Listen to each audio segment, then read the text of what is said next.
We're live on this Friday, April 11th, 2025. This is At What Cost. This is our bi-weekly Discord meeting. This is meeting number 12. We've made it. 12 whole meetings. We had our first meeting. I looked it up. They're all recorded. They're all available. If you're in the Discord, you can go to resources. We have a thread. The thread is called Recorded Meeting Archive. In there is all of our meetings that we've ever had. They're recorded. In these beginning ones here, just a disclaimer, if you are playing the drinking game, you will need to keep somebody with the ability to hydrate via IV nearby. These ones are spicy, spicy, hot, hot, lots of swearing, lots of lots of angry talking. Um, but as you get down here towards the more recent stuff, it gets like what you're hearing right now, which is a lot more family friendly and playable in your car. So, welcome to the new era. Here's us learning how to not grow listenership. uh, but all the meetings are available here in the recording meeting archive. The whole point of that was to say that our first meeting was on 11/9. I know it's true. I do feel that way. And to be honest with everybody, to Adam's point, like this is like more like me when I'm not like being PC. So, you do get to enjoy that if you hang out with me without the recording happening. But heads up. 11/9, yeah, fair warning. You have been warned with the early episodes, but 11/9 is when we started. So 6 months ago, honestly, since we started these meetings, 6 months, 12 meetings. That's 2 meetings a month every other Friday. That's the equivalent of 3 years of UFCW general membership meetings. So we're moving at a rapid rate of speed by having these meetings more often. We're communicating more often, and by communicating more often, we're building solidarity, getting educated, becoming active and knowledgeable about the things that are going on around us in our union, in our workplace, in the labor movement, etc. And without that level of communication, we wouldn't be able to do that. So there's a benefit to doing that more. I would be willing to even do it more. I mean, to be honest with you that are listening now, like it's probably exhausting being anywhere near my vicinity where you can hear my voice because I'm pretty much talking about this stuff 24/7. I'm sure I'm sure like Kevin can attest to that. He works with me. Is this all I talk about, Kevin? Yeah. It's true.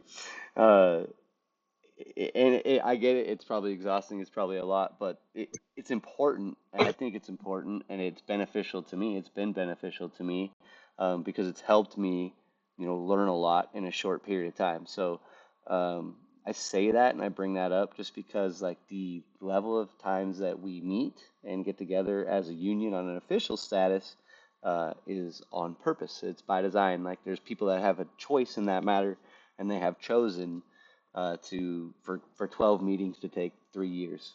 We have quarterly meetings officially, and that means that we get to meet 4 times a year, and that's the rate of speed at which we get to do those things collectively as a group. There's no other collective activity that occurs within UFCW outside of coalescing around like a contract vote place or something, but there's no other events or anything that occur officially within UFCW Local 8. So this kind of stuff we think in here in At What Cost is important. It's important to building solidarity. It's important to growing our union, being strong. It's important to building the foundation that we need to all move together as one. And then additionally, as we start to coordinate and associate with other unions and other locals out there, like they need to know that when they look at us, that they can trust us to do those things too. And I think that we can all attest to and see and remember and think of times when the UFCW's reputation has maybe been called into question or thought of as kind of, less than awesome or whatever. And we're like hyper focused on like fixing that and improving that and making that like something that's better and like positive. And we want companies to be scared of us. We want companies to respect us when we come into a shop and like organize them for the first time, or the grocery stores that we currently work for. We want them to know that like we are UFCW workers, and because of that, like we demand respect like as one. and we already have the power to do that because we have our union. So we need to like leverage that power, and that's what we're doing here. That's what this is all about. I'll talk about that a little bit more.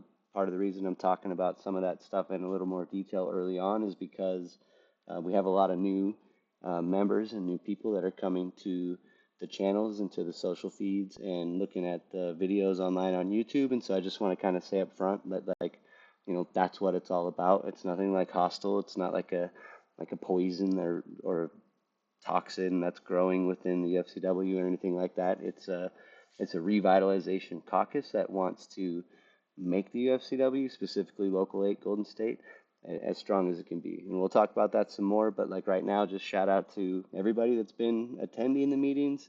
We've got people in here right now, looks like close to 10 of us that are hanging out right now live, and then everybody that gets to watch and participate on Facebook and YouTube through the recordings. Being open and transparent and communicating and putting all of our content out there is how we think union activity should be. There's nothing to hide when it comes to having these conversations and these discussions with each other. So, taking advantage of that and sharing that in as many ways as we possibly can seems like a no-brainer, seems like the best thing to do. And the more we do that, the more we benefit. And people reach out and give ideas and share ideas about how to do it better and how to leverage that strength even more to our advantage. So, um, hop in, look at any of this stuff that we have going on, join these meetings. Um, we wanted to do this kind of stuff within the confines of the UFCW. We went to them and asked them for, a union hall or a place to meet up and have these conversations, and they said that they told us no, that didn't exist and that we don't do that kind of stuff anymore. So, that's why we made this Discord server, and everything else just kind of grew from there. So it's a completely open group. The meetings are completely open, except for Crazy Lady. Nobody's mic's muted without their permission. Anybody can talk and say whatever they want, whenever they want. And conversation's totally encouraged. So reminder, but everybody does also know that it's being recorded right now. Crazy lady, by the way. What did you I'm say? crazy. I thought you were going to put me on mute. Oh no, I took you off mute because I heard you were in a safe space. No. No, I've been really quiet sitting here too, haven't I?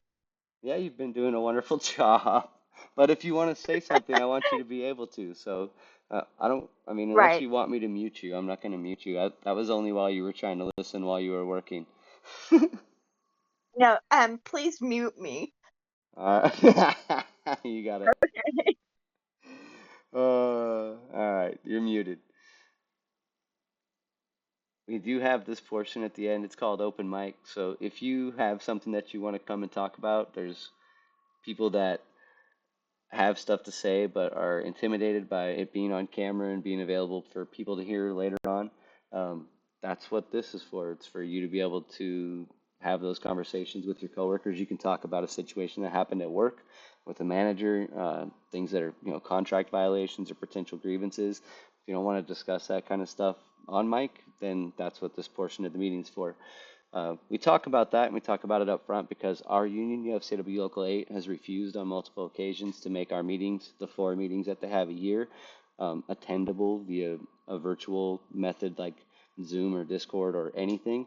And they've used a lot of excuses as to the reason why that is, and that's one of them. So we just wanted to make sure that we highlighted a way that that could be possible to do regardless.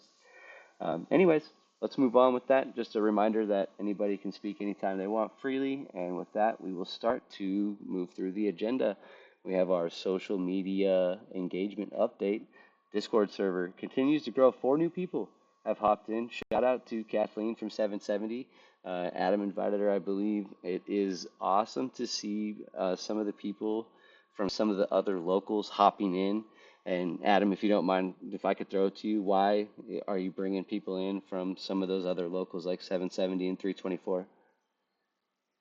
Yeah, over time, I've met some folks that are rank and file members from 324, from 770 here where I live, and LA area, and just to kind of show that there's plenty of rank and file members that are down with the cause and believe in winning bigger contracts, coordinated bargaining, and winning back a living wage. So like a lot what Eric talks about. So I figured, you should hop on and just say hi at least. I know it's, not the best time for video calls, but they still, swing by and say hi, which is great. Vincent in particular is a really big organizer, steward at CBS, and just is always texting, calling me, being like, "Hey, we should organize this place and militarize this place." So he's definitely with it. It's not just like some people like Jacques or whoever, I don't know, they might tell you like, oh, it's just the president. No, it's me. It's the rank and filers. It's me. I'm not even UFCW. Like, there's a lot of people out there that are with you. For me, for me personally, that's been huge to see. It's been huge to see not only people in other UFCW locals uh, participating and going about being active union members in their own way, but also wanting to connect with us and like people in other locals for this bigger, grander scheme of kind of all taking care of each other and looking out for each other and standing up together. That is a really huge movement with a lot of potential. And by potential, I mean like the potential to change our lives for the good. And to Adam's point, when you start adding in additional unions and you start forming alliances like that, um, it becomes even more powerful. And the power comes from the that relationship existing on the rank and file level, like down here with us making those connections and meeting each other and forming those bonds. That solidarity is the actual power. It can't be fabricated. It has been attempted to be fabricated, and the UFCW is almost like a fabrication machine when it comes to this kind of stuff. Just copy and paste unionism from old tactics and old ideas that I think that statistics show aren't really working the same anymore. Their Our Walmart campaign was a real copy and paste, like staff driven, top down organizing attempt to get Walmarts organized. And I think that everybody knows how that went. There's no organized or unionized Walmarts. So this is something new, it's something different, and it depends on workers, us, rank and file people, doing things like this, having conversations like this, making connections like this, building relationships like this, solidarity like this, and standing together against the forces that are trying to oppress us wherever they might be.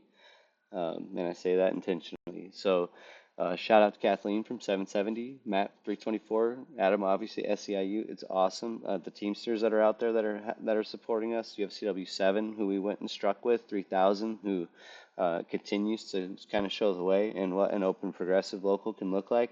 And by progressive, I mean progressive in the sense that it's handing its power back to its membership and getting its members involved in all of the open decision making that's occurring.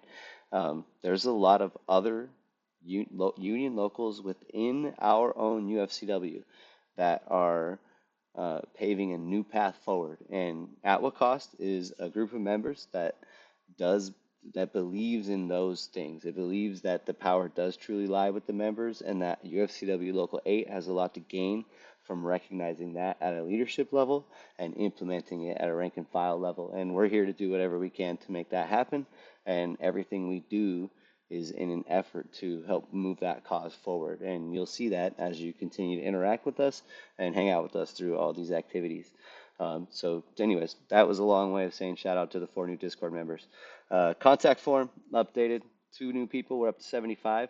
We've got 3 new followers on Instagram, up to 83 there. Facebook has taken a huge boost. I want to give a quick shout out to Jenica and Gina on the Facebook page. And quick shout out to also everybody who has joined the Facebook page recently. They're up to 69 members, so they got a 12 member boost.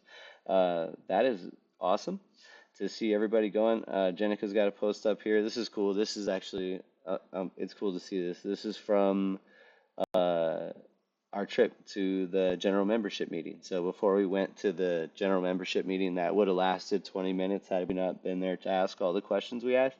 We got to hang out and spend this time together, and this is what we're talking about. This is the solidarity building. Like I would stand behind any one of these people and strike and starve until I knew that they were earning enough to live a comfortable life. And I'd do that for anybody, but I would absolutely, definitely, without blinking, do it for these people. And that's what this is all about. That's what we're building. So you guys couldn't see all that because you're, no, I'm not sharing the Facebook page with you, so sorry. But those of you in the meeting got to see it. But check out the Facebook page. Awesome. I know everybody's got a Facebook page, so it's pretty simple to join there. And they do a really good job of keeping all the content that's going on in the Discord server and all the meetings and stuff that we have going on. They post all that stuff up there. So that's a great place to get information. Jake, I'm not going to beat you up too bad. Instagram page, get those posts going, buddy. Get them going. He's up to 83 followers. I know that at this rate, Jenica and Gina are going to pass him. They run those two pages. It's cool to see. I think there's a lot of potential there. So seeing that go has been awesome. We got 7 new subscribers to the YouTube channel. That's cool. That's where we post all of these videos, like the Discord meetings and the monthly updates.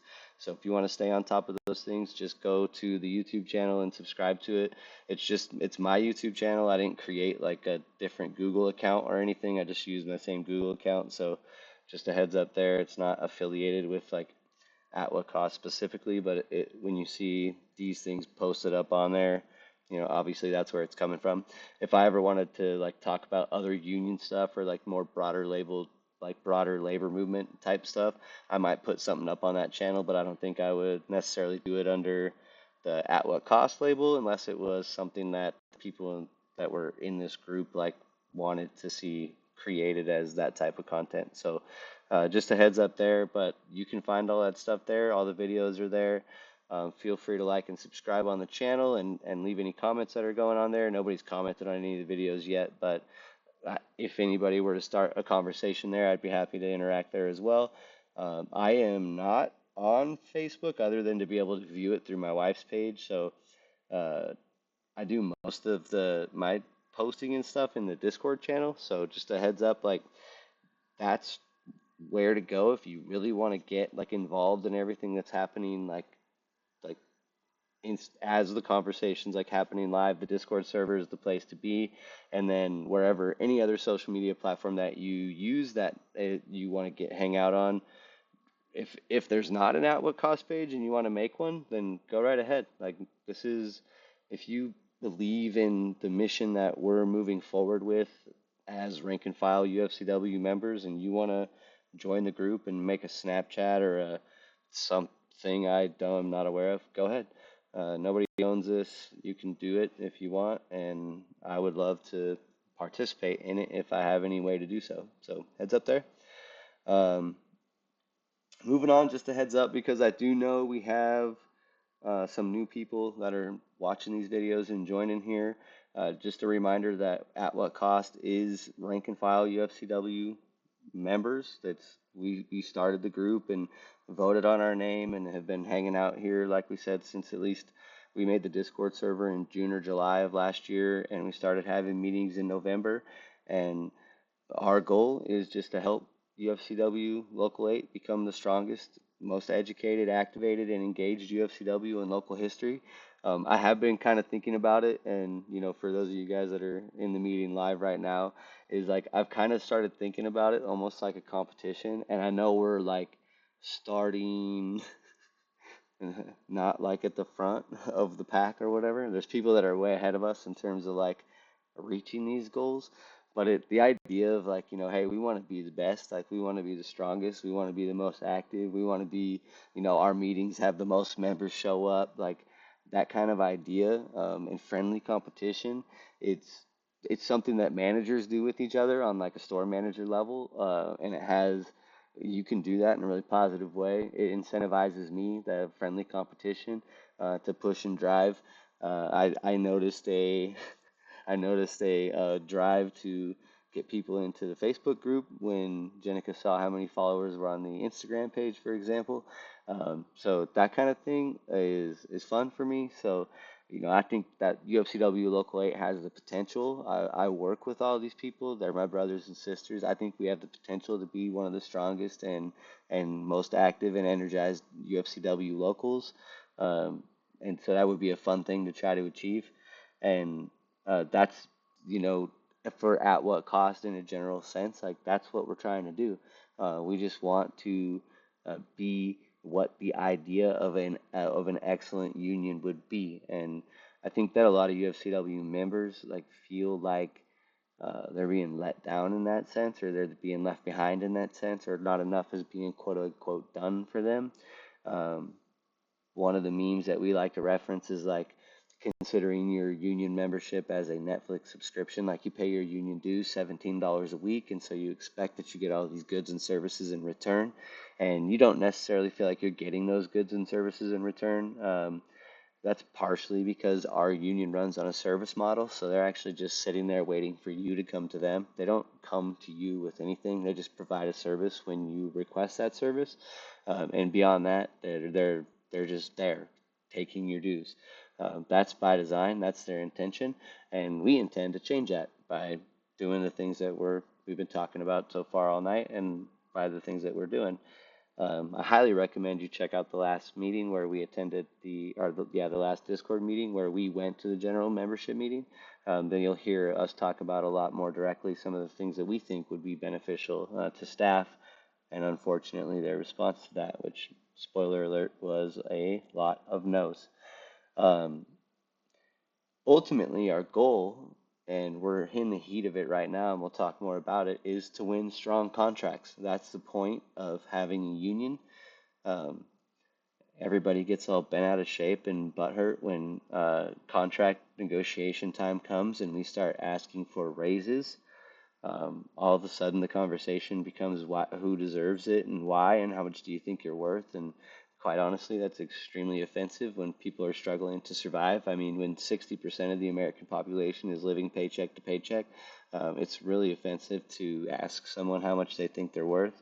Um, the goal of a union is to be able to bargain collectively against corporations, and that bargain is for your wages, your benefits, your retirement, your vacation, the dignified life that you deserve as a worker.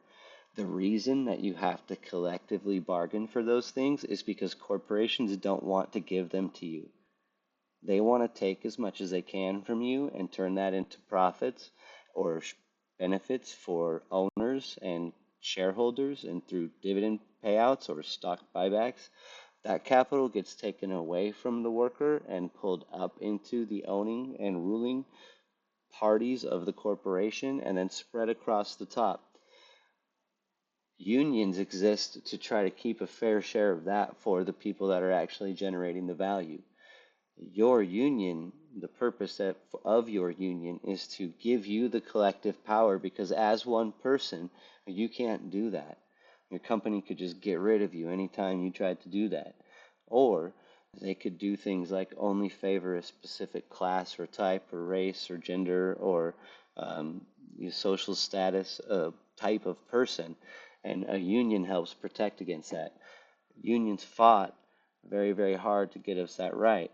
What happened after that is huge bureaucratic union establishments got sat on top of us. That's our local staff. That's everybody that's up on top of us that takes our dues money and waits for us to come to them with a problem.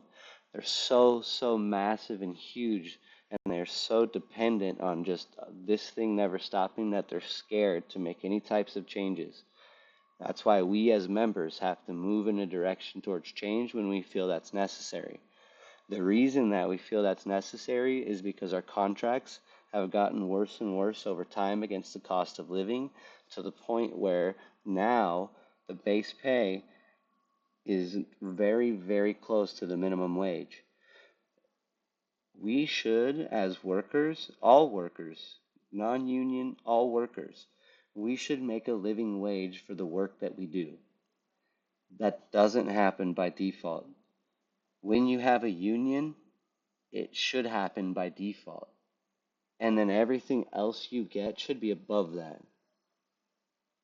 So when the studies come out from MIT that say in Shasta County where I live that the cost of living for two adults with three children is $28.84 an hour, and that's beyond the top out pay for a head clerk.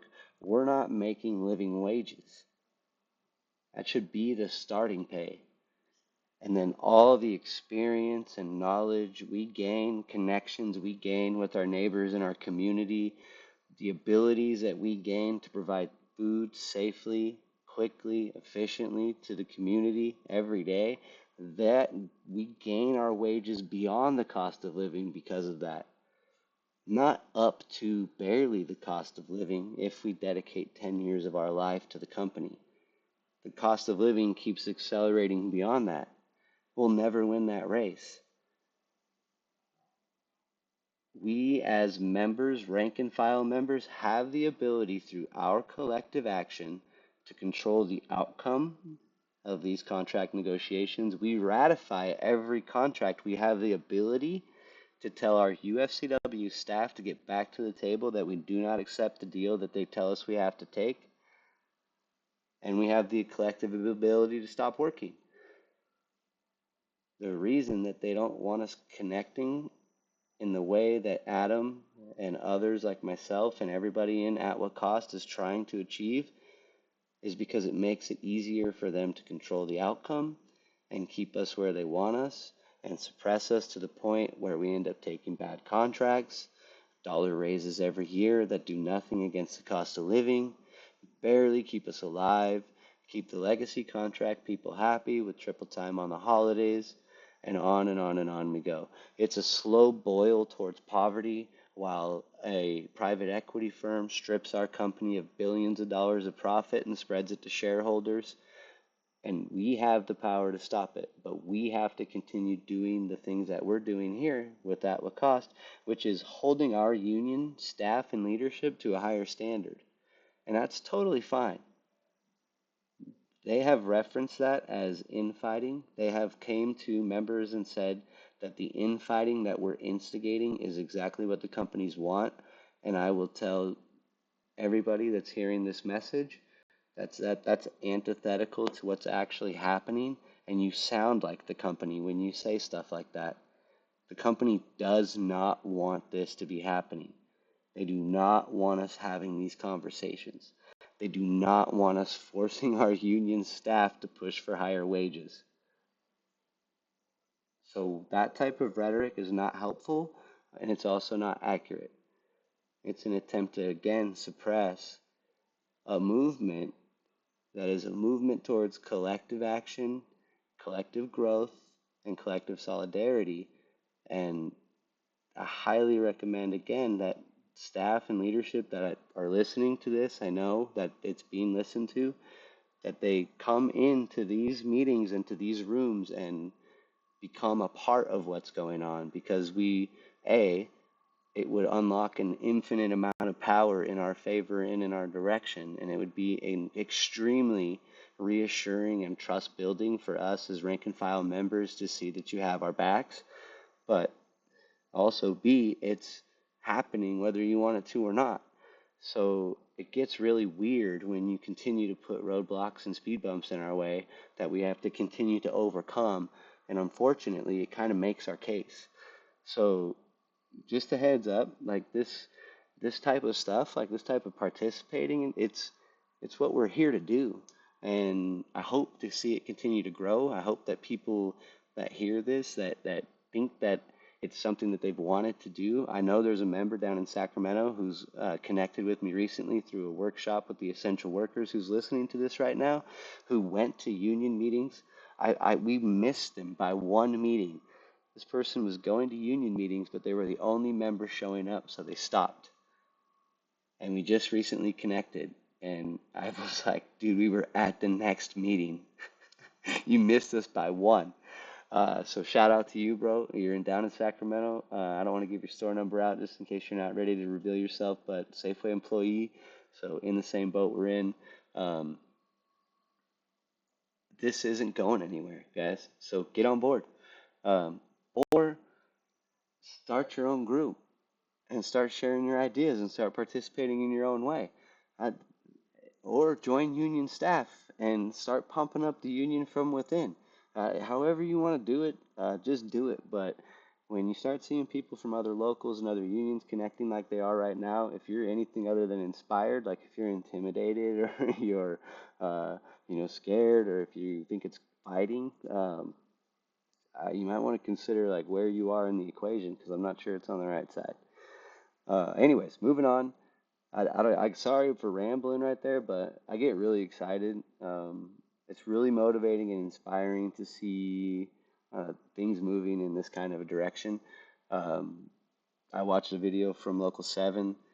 I think I posted it in our Safeway contract talk. I highly recommend everybody check out this video from Kim Cordova. It's just when leadership stands up for the membership like that, if we can build up ourselves to a membership that can stand up for our leadership when they're fighting for us like that, in my brain, it goes down into directions that are like, dude, infinite possibilities, infinite possibilities.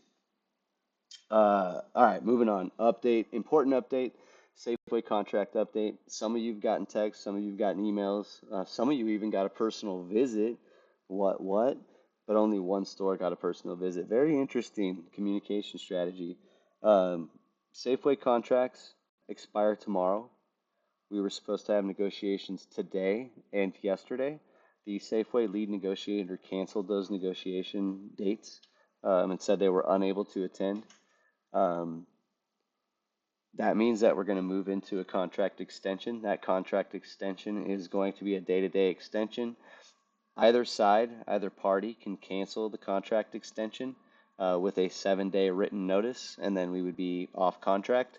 But in the meantime, we're currently under all of the provisions of our contract, and the next negotiating dates aren't until, yeah, probably Easter vacation. I agree with you on that. It's not surprising at all, and honestly, that's the third canceled negotiating meeting out of the last four. So just here we go, side tangent. That's extremely disrespectful. Not only did they not come to the negotiating table until the day before Local 5 threatened a ULP charge, they've canceled 3 of the 4 negotiating dates since then. That's our company, Safeway. Raley's is So we're not going off contract we're for not now? gonna be off contract. The contract's extended. So Okay. my assumption is that the local 8 would tell us if they were planning to cancel the contract or allow it to expire, and we would get the same 7-day notice that they gave the company. Um, there's a couple different reasons why they would do that.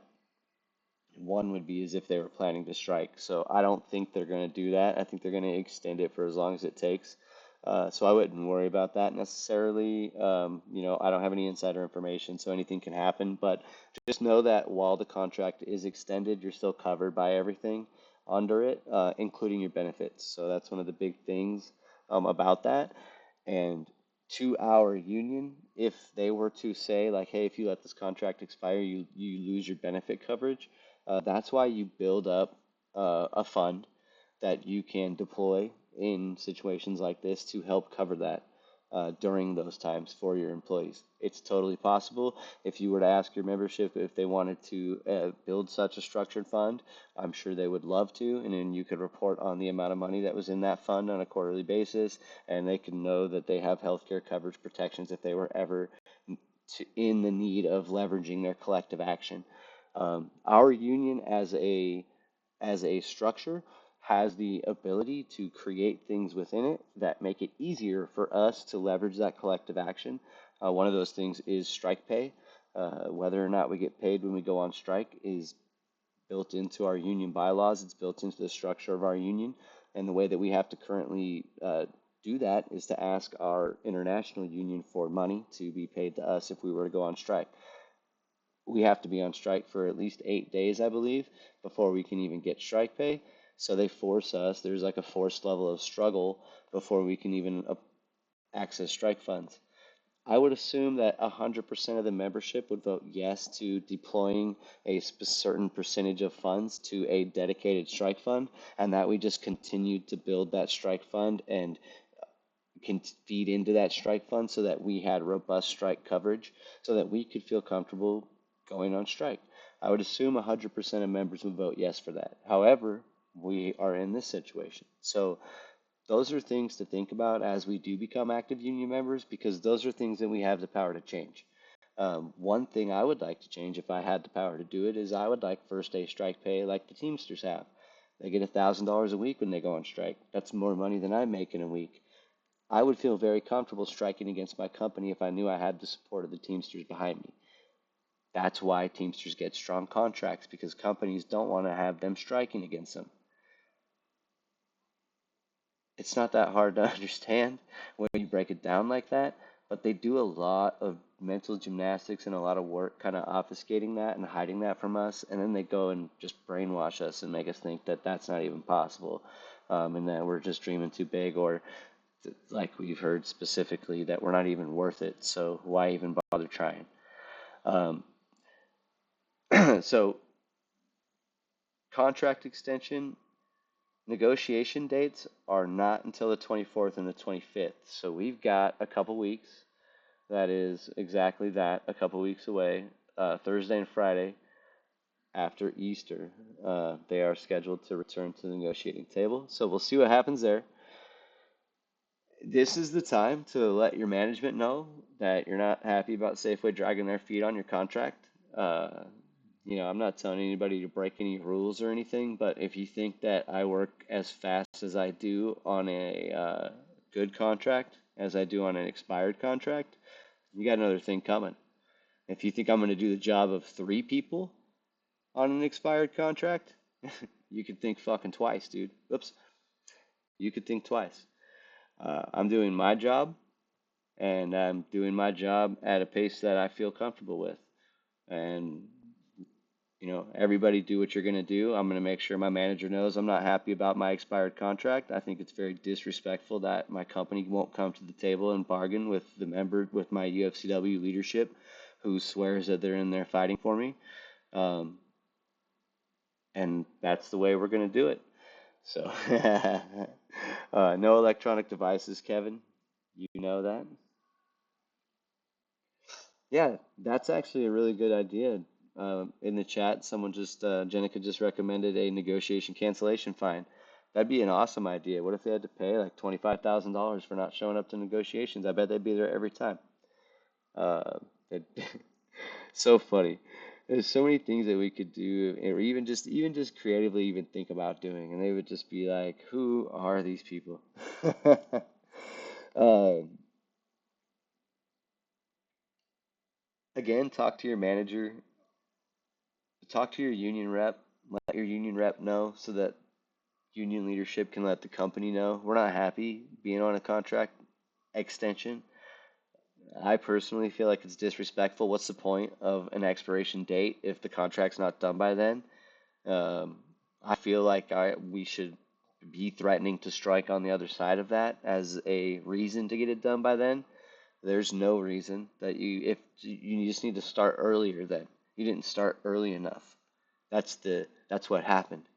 Oh, well, so and so canceled 3 times. Okay, then I guess you have to start 8 months early because that's going to happen every time. Like, it's not my problem, and now it's my problem. You've made it my problem, and that's not fair. That's disrespectful, and it's weird to me that we just allow that to happen, um, and didn't do anything to signal that that was less than acceptable. But we're not in a position to control those types of things just yet, so all we can do is make sure that the people who are know how we feel. Um, some people who took the survey. I took the official like Albertson survey this year, and some people who took it mentioned in there that they were willing to strike. It was contract year, and they were willing to strike for a good contract. So I was happy to see that. I say strike a lot in this meeting. Know that I'm not like a strike hawk. I'm not like super down to strike. I don't want to strike. What I want to do is be willing to strike. A strike is the worst case scenario, but we have to be willing to do it and hope they never force us to. If we strike, it's because the company forced us to. Just a heads up, and Jenica did mention it, we don't get to participate in our negotiations, so we don't get any information out of the negotiations. We're not allowed to participate on the bargaining committee, which means we don't get to actually speak at the table in influencing negotiations, but we also don't get to be there as present members in the room. Um, so we have to assume that our leadership is in there negotiating in our best interest. It is a belief of at what cost and the people in this group that that should be open and transparent. UFCW Local 7 has a great model for this. They post the negotiation dates and times and locations to their membership, and they invite all the membership to come and sit in on the negotiations. And then they also have membership that is part of the bargaining committee. So at the bargaining table, they have rank and file members speaking on behalf of the employees. Adding that direct voice is really important because when you see the salaries of these union staff members, when you see that the people that are negotiating for you are making $300,000 a year, it's really hard to, I don't want to say trust, but it's really hard to know that they're negotiating for your best interest. When they tell you things that they're not going to raise raises up to the from the bottom because the state is doing that with the minimum wage, that kind of jives with that concern.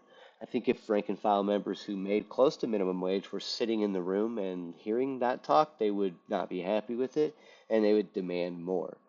Probably why they don't let us in that room for that talk. That's just my opinion.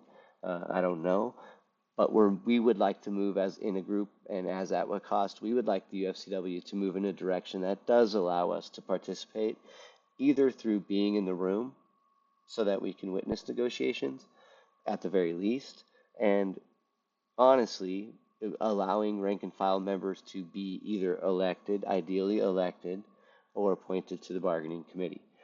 Um, that's what's going on with the Safeway contract. That's where we're at right now. We already kind of talked about contract extensions. I do just want to kind of mention one more thing. If we are off contract, we do lose those benefits, but we do also lose the no strike clause. So one of the handcuffs of our contract is that we can't call a strike collectively as union members, and without that contract, we can. So we have the ability to call a strike at any time. And let's see. Yeah, exactly. The union doesn't want to fight for us because the government's fighting for us to raise the minimum wage.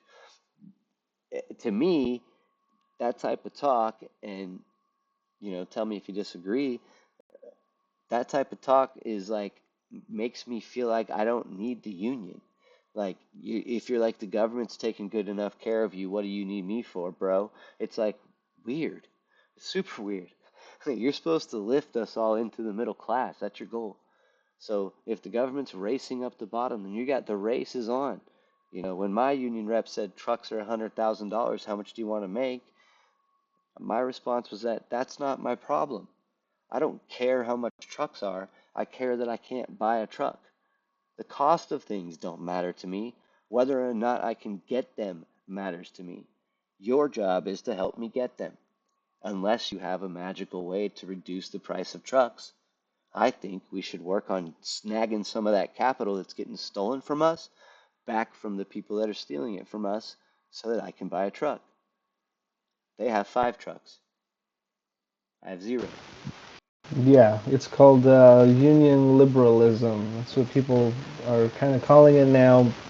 My old president is like at the head of the my city's Democratic Party. These union bureaucrats, they need to have hobbies. They need to have stuff for them to do. Because they're doing nothing all day after dues. So that's why I said I found him at like a Democratic Party gala that I was forced to go to. They need hobbies. Yeah, and hobbies are getting very expensive. And if you saw the recent LM2, they're having no problem keeping up with those costs. So go get them, Tiger. Um, some of the things when we're off contract, just it is the longer that we go without a contract, the more stress builds on workers. You get like fatigue, like contract extension fatigue. You just want to get the thing settled. You just want to get it taken care of. The union is offering bad offer. You're getting copy and paste responses from the union. The company gives you a bad offer.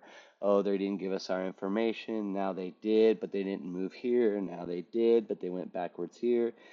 And it gets people are just like, dude, just give me my contract, give me my dollar raise. Like when you're stuck and you're frozen and costs are still going up, the longer that goes on, the more likely you are to take less than you deserve. And that's all by design. We don't want to play that game. Also, we need to recognize that retro pay is not guaranteed. When they try to tell us that they're going to pay us back to when our contract expired, just be aware that they try to sell that to us as if it's some awesome thing.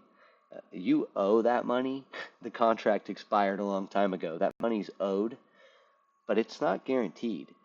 That's negotiated. And our union failed to negotiate that for the Save Mart contract that was ratified this year. They did not get back pay to when their contract expired. They got their pay starting from the ratification date, and it's clearly stated on their pay tables as such.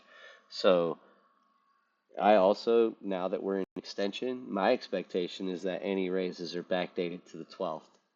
I would verbalize that to your rep if you agree. Again, another reason, and as we continue through this, the reason why hundreds of us, thousands of us getting this message is so important, because thousands of us telling our rep and our store director this is how we make real impactful change. Like instantly. Hundreds of us have a chance to do it, and those of you in this room have seen it. Hopefully, if we get UFCW 8 meetings online one day, you'll see that you took time to sign a petition that made that possible. Some of you listening right now. It's true, yeah. Jenica mentioned Local 7's video, and I highly recommend everybody go to UFCW 7's Facebook page, and I think they also posted on their Instagram. They have videos from members from within the bargaining room that the negotiators aren't showing up to, and they're speaking directly to other members from within the negotiating room. Think about how powerful that is. Think about how much work we have to put in, even just the people that are listening to this, to get the message out. And they're doing it. They're doing it from inside there. They have a culture where they're connected and they're spreading that amongst each other. And yeah, you guys took the message and brought it into our group, into our Facebook group. This has the power to explode exponentially, and we talk about it all the time. If two people get two people get two people, that's how it goes. If 10 people get 10 people get 10 people, we take this thing over. It is reachable and it's achievable. It's hard for us to recognize a scale that explodes that fast and that big, but just think about how quickly Amazon got out of reach of us in terms of dollars.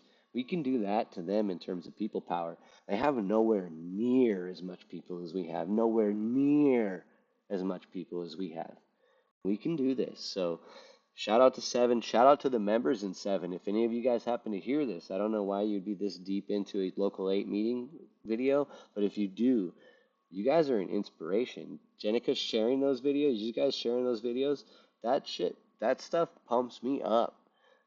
That's the kind of stuff we need to have. And when we talk about those other locals that are doing it in the direction we want to take Local 8, that's what we're talking about. So when you hear your rep or you hear leadership or staff out there saying that what At What Cost is doing is trying to start infighting or be extreme or things like that, just look to your brothers and sisters that are doing it out there. It's happening. They're doing it, and it's an inspiration to see. I don't see that and think anything other than power. That looks like power to me, and I want to stand next to them. I want to be in that room with them when I see that. And I know that you guys who saw that video felt the same way. That's solidarity. All right, let's roll on. Let's wrap this thing up. I'm rambling. It's been an hour. Raley's contract update, heads up, it's coming. I was hoping Jake would make it, but he's sleeping. He's been working early. They're only 2 months away. I don't think very many Raley's people are going to hear this message. Again, why this is so important, why we make these connections, and why we keep these connections is so we can snap into action on Raley's. How are we going to get in their stores? How are we going to help them learn about what's going on with their contract? How are we going to help them get a good contract if they don't even know that this fight's even happening? They're asleep at the wheel, most likely, like we were asleep at the wheel. And that's nothing against them, remember. But how do we get to them? That's what we got to figure out. Jake and them are down in Sacramento. We're going to have a meeting soon. We'll jump in to take action. We'll see if we can get some things going in Raley specifically, just ahead of their contract because they expire on June 14th. For Raley's members that are hearing this, make sure you take the UFCW survey. That's the only way they're going to know what you want. If you took, and there was a lot of Raley's members that took our unofficial UFCW survey, your results were delivered directly to Jacques Laval. I know he got them. It was a Business Insider email address, so he got it. Okay, they did not recognize it, acknowledge it, haven't mentioned it, other than to say that what we were talking about with 30% raises, that was going to get people fired and stores closed. Reps have said that and referenced that out there on the shop floor to rank and file members in reference to the survey responses. Now, they blamed me for the 30%, but I am not the one who said 30%. That was all of you guys. That was the result of the survey. That was the majority of people said that they deserved a 30% raise. If we're all going to be honest in this room right now, I said 37%. I was a little tiny sliver on the pie graph that thought we deserved 37%. And that's just because I was testing the custom reply on the survey. One thing about our survey was every answer allowed for a custom reply so that you could put what you thought was important. I think, in my opinion, that's the way to gather member feedback is by allowing them to speak so that you can hear what they have to say, not giving them multiple choice of 3 options to choose what they think is important in a contract. And then when they ask for the results, you tell them it doesn't matter because everybody picks the same thing every time. It's like, no duh. It's because you give us 10 choices and it's like, what do you think is the most important? Wages, retirement, benefits, theme park tickets, swimming pool, season passes, dumb stuff, nothing. Like, what do you expect? Anyways, back to the business.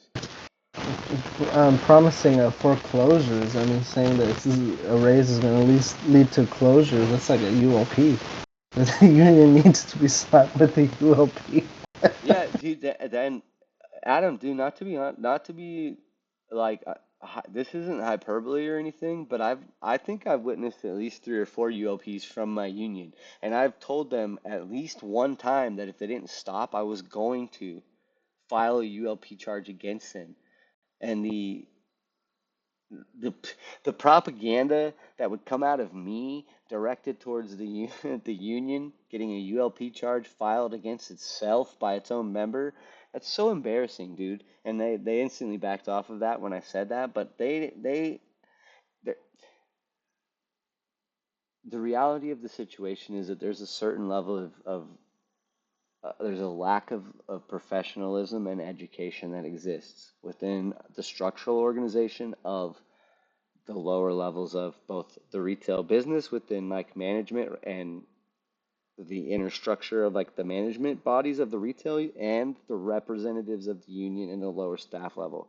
I think there's a lot of experience at the top in terms of years of being there, but once you come down one more level, there's not very many years, and then the education and experience transfer from here down to here is not happening. It's not happening at all. That knowledge and stuff is being hoarded as a power center and a power source, and that is completely cut us off. And it's why we always talk about having a rubber band around our appendages and it just dying off. It's because there's no knowledge, there's no mentor menteeship structure being fed through, and you completely see it in those types of situations. You completely see it in those scenarios. So it sucks. It sucks. But anyways, back to business. One thing I did want to mention about the Raley's contracts is that they announced that they began negotiations on March 31st. Contract expires June 14th. Raley showed up to negotiate on March 31st. That is blatant disrespect on Albertson's Safeway's part in not coming to the negotiations any sooner. Look at what Raley's did. Raley's is obviously afraid of the UFCW and has a little more respect for them. They came to the table. That's what that shows. Not coming is flying the middle finger up in the face of, or you guys got your hands in each other's pockets. I don't know. Just saying. I don't know. Shout out to the Raley's members that are watching this. Please spread the word. Let everybody know. You've got 2 months until your contract's up. Make sure that you're taking your surveys. Make sure you're engaging in your union, building solidarity. If you ever have to call a strike, you want to be able to know that you've got each other's backs. The time to start building that up is now. And if you are hearing this, just know I've got your back. I have stood on strike with King Super employees in another state. That's a Kroger company. I would stand on strike with you against your company, and I would stand on strike with any striking worker against their company if I had the ability to do so, because that's how we make this happen for all of us. I think that's one thing that we as UFCW members should be doing is standing up for each other across the entire union in all of our industries, in all of our companies. And it's something that they've never seen before. We've been taught and trained and kind of brainwashed to think of competing companies and competing employees as like something less than or different than us, and that's by design. That's on purpose. And if we can break that wall down and break that barrier down, that unlocks a whole nother level of worker power. So let's stand up and make sure we've got our Raley's brothers and sisters backs. They're going through negotiations now, and we'll share updates in the Discord server and on all the channels like we do with all the other stuff. It's just people hear Safeway, Safeway, Safeway, Safeway because we work at Safeway. We started it from Safeway, but there is a lot of people joining in from Save Mart, Lucky's, Raley's, Food Max locations. So we're here. We're here for all of it. So as much information as we can get, we want. And if you work for those stores and you want to get up on this mic and get involved in all of this kind of stuff, please, we need more Raley's voices, Food Max voices, Lucky's voices add into this conversation. We need to know, it's always been eye-opening when we've had these conversations that our struggles are the same, that we're going through all the same stuff. We're getting exploited the exact same way by our corporations, and it's sad, but it's very empowering to come to that realization because that usually means that you're standing together at that point forward, moving forward. So that's awesome. Um, Hopefully we see more on Raley's updates soon, and we'll make sure to touch base with Jake. And I'm sure, dude, Jenica and Gina, I'm sure you guys will be down for a Sacramento weekend trip where we do some canvassing like you guys did so successfully in Safeway stores, but maybe hit up some of the Raley's down there. It would be pretty cool. And maybe go out to eat or something and make do one of our day meetings down there. So stay tuned. We'll plan that up. And on we go. Tomorrow, April 12th, we've got contract expiration party. We're going to hang out at Becca's Cafe in Anderson, our stomping grounds. They've been awesome. Going to get together, hang out, just talk about the expired contract. It'll be a lot of stuff that we talked about tonight, kind of what that means for everybody. That meeting will be recorded and on the Facebook page. So if you can't make it, you can join live there. That'll be streamed live. And Randy will be joining in live to ask questions. He already asked me because he wanted to make sure that A, that it would be streamed live, and then B, that I charged up the microphone. So I do have it charged up. It'll be from 1:30 to 3. And again, these meetups that we do in a physical location, they take it to another level. Listening to these videos, listening to me ramble on here is one thing, but hanging out all together, it's the whole next level. It's where it really comes to life, and where it kind of crosses over into the real world, and that's where all this stuff happens. So stay tuned with that. Oh, that's beautiful. So stay tuned. If you can make it, that'd be awesome to see you there. If you can't make it, but you want to watch on Facebook, come to Facebook and come hang out there. Gina was reading the questions off the Facebook page the last time that we had a live meeting. That was pretty sweet. And so I'm sure if we have some way to see that stuff, you can interact from there too. And then again, just a reminder, supporting a local business. It is awesome to take money from a soulless corporation and bring it into the community and try to circle it around local businesses and community members as many times as we can before it gets sucked into an Amazon or pulled into some corporation and taken back up into the billionaires to never be seen again. So always happy to hang out at Bernie Bowl, Becca's Cafe, any other local business that you'd like to support. Had a talk with Chris today, brother Chris at the store. He's a night crew member who wants to come to these meetings, but it is like an hour after he goes to bed. So at this time, he's fried. So he asked about earlier meetings, maybe in the morning, and I said, dude, Plan it. If you want to have a meeting, if you want to have a meetup, if you want to do something and you want to get together in a physical location, I don't care if it's at a, I mean, I'm not saying I don't care, but if it's in a park or a bowling alley or a restaurant or your house and you want to throw the name at what cost on it and if you want me to come and you invite me, and you want to do like a recording like stream, I'm happy to do it. I'll be there like 100%. Um, Jenica and Gina, another Gina, and Pro Noob Tavish, they've been the ones that have been organizing these meetups, and then everybody that can show up just shows up. So please, like, if you want it to be at a different time or a different day, or you want there to be more of them or them to be somewhere else, like, take the initiative to do it. And yeah, totally. Lynette too. Like, take the initiative to do it, and we will be there to support you. There's a lot of members. There's a lot of at what cost people that can't. That we all work different retail schedules, so not everybody can make all the times. So having them at more places and more times and at more different locations allows us to just continue to do this thing. So I'm on board with it 1,000%. Again, reminder: nobody owns any of this. If you want to just do it and not even call it at what cost, I'm still happy to come.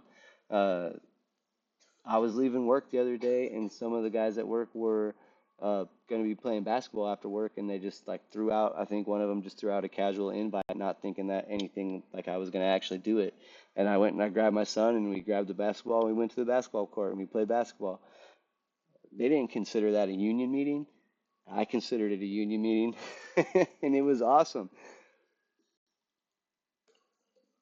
I didn't talk about union stuff at all, just barely, other than to say that this matters, that showing up matters, coming together matters, and that I thought it was badass that they were doing it. That was all I talked about, and then we played basketball, and it was awesome. That's the kind of stuff that we need to keep doing. That's the kind of stuff that needs to keep happening, um, because we need to support each other. We have something very real in common, and that's our struggle. All right, wrapping it up. Holy moly, dude. I went the distance on this agenda. The importance of transparency in the union. I'm just going to go real quick. We've already talked about this a lot with the negotiations. It builds trust. The UFCW wants us to trust them. Our local aid staff wants us to trust them. Transparency is the answer to that. Let us in on the negotiations. Let us on the bargaining committee. Let us see what's going on behind the scenes. Like Jake likes to say, he wants to know how the sausage is made. Let us be a part of all these processes that are impacting our lives directly. It would go a long way to increasing trust. And transparency is really important. We talk about it a lot in At What Cost. It's something that we think should be a fundamental and foundational aspect of a worker to worker led union structure. When the power is returned to the worker, that's maintained through transparency. The second you start closing doors and hiding things and doing things behind the scenes is the second that you've broken off that ownership and that power of the worker. And you never want the worker to feel that, because the second they do, they lose trust in you. So the way to fix that is to keep the doors always open and the lights always on and let them in the room. Very simple. Uh, I think we can see, like, what the result of that is. Our union is the result of that. Their attitude is the result of that. Our contracts and our living standards are the result of that model. So if you think that's been good, then we can keep doing it that way. But if you think something different might be better, then you're in the right spot. Cranking, coordinated bargaining. So Adam spoke on this a little bit at the top of the call, at the top of the meeting. This is happening. It's really important. Like, everything's actually lining up right now. There's a lot of excitement um, in the momentum that's building across the entire West Coast, because we've got 3,000 and we've got us and 5 and we've got 324, 770, the other 3 locals in Southern California, and we've got local 7 who are all in active negotiations or extended contract or expired contract situations. And that gives us a lot of leverage, because if we all were to stop working at the same time or at the near same time, or to start rolling through a work stoppage, building towards it all being at the same time, it would really push these companies to come to the table and to settle and stop dragging their feet. And we are in a position where we have the leverage to pull that off, and that's really exciting. Our union is not openly speaking on that and doing that in the open like the Grocery Workers Rising campaign is, like 3007 did when they showed support during 7th strike. At What Cost members and myself personally believe that we should be out and open and coordinating with our brothers and sisters and building that union local power. That's part of this thing, growing and continuing to go, is connecting with workers all across the country. But right now, locking in this West Coast region it's super. It's like within reach. Like we're right there. Like Local 8 is participating. They're just not saying anything about it. And when they're there, there's no members there. So it's very different, I'm sure. I'm sure Jacques Laval in a suit and some other suits. And we don't know. All we can do is speculate, but it would be awesome to have a big coordinated, just lit up West Coast coordinated union group coming up against these companies in the way that Teamsters did nationally against UPS. That would be really exciting to see. So that's what's going on. That's what we're doing. That's when we're talking about this. Like these conversations, they're happening in locals all across the country. They're happening in locals all in different unions.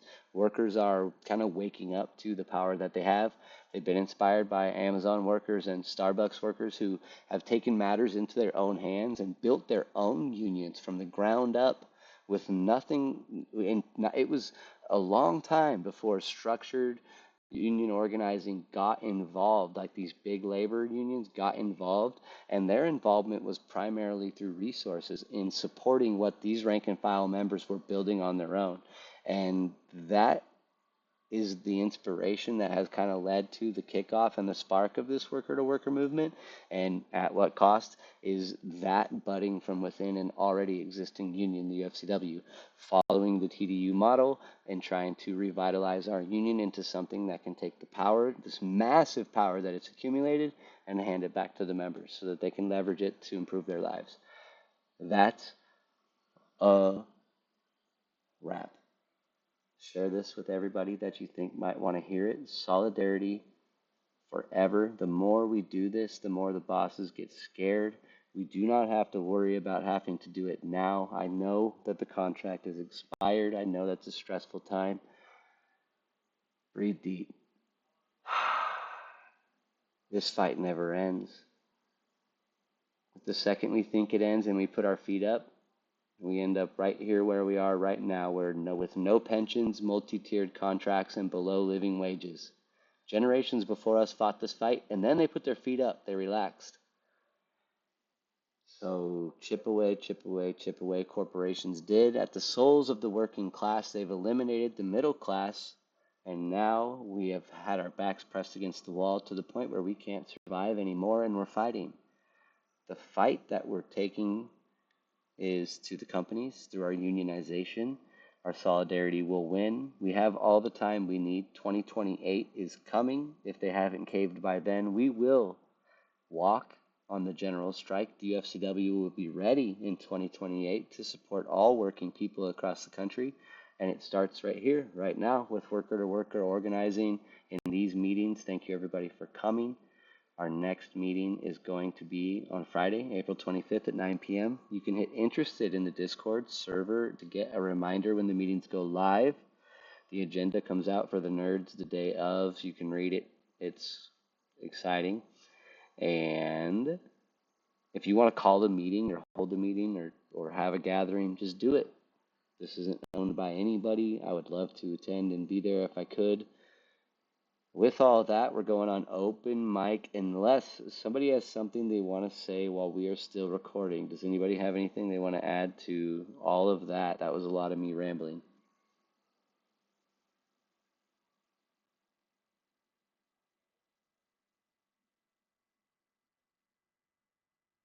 All right. Thank you, everybody, for coming live. We're going to go to open mic, off recorded, talk shit, shoot about your bosses. I swore 3 times. I apologize. It was so good. It was so good. 3 times. We will see you in 2 weeks. Next meeting, April 25th on Discord. And then again with a monthly update for May. Hopefully, we've got some contract information then. Until next time, shout out Teamsters. Yeah.